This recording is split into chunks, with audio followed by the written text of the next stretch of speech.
gooticha waraana bilisummaa Oromoo zoonii kibba bahaarra deeggartoota keenyaaf kan qophaa'ee viidiyoo gabaabaa akkasumas waraana bilisummaa Oromoo zoonii kibba bahaa guutuu dhuunfate osoo hin taane viidiyoo gabaabaa haaluma ta'etti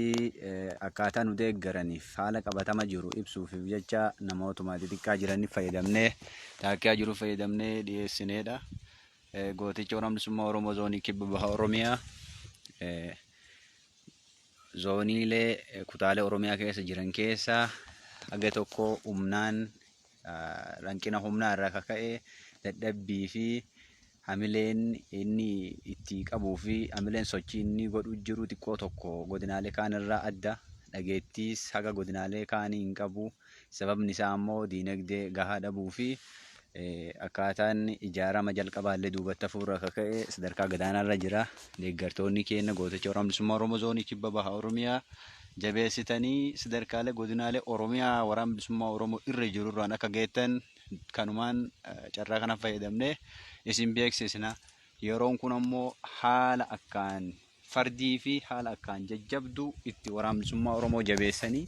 rarraga bilisummaa sana bira gahan waan taateef waan qabdaniin waraan kana bira dhaabbattanii rarraga bilisummaa fi galma bilisummaa saniin akka geettan asumaan isin beeksisna.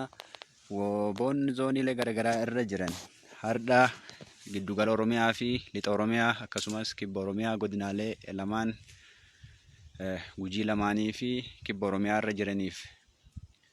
sadarkaan har'a isaan irra jiran akkaan gammachiisaa fi haala akkaan nama boonsu magaalaalee gandaa fi aanaa akkasumas bakkoota garaagaraatti godinas dhuunfatanii jala seenanii guyyaa guyyaatti iraarsanii waraana mootummaa godina keessaa bahuu dhoowwanis jiru. Nulleen ammoo sadarkaa sana bira ga'uuf gargaarsa isinirraa feena waan ta'eef waan qabdaniin nu bira dhaabbattanii nu jabeessitanii diina afaan baasee nu hiraarsee hardha ergama nafxanyaa galmaan gahuuf jecha dheebotee amoommachuu jiru. Kan ammoo xumura akka itti goonu humna nu barbaachisa waan ta'eef waan qabdanii waraan kan bira dhaabbattanii galma bilisummaa saniin akka geettanis asumaan isin beeksisna. Yeroon yeroo itti rafan yeroo itti ta'an otoo hin taane gooticha waraana bilisummaa Oromoo lubbuu isaa qaali jijjiirraa hin qabne siif kenne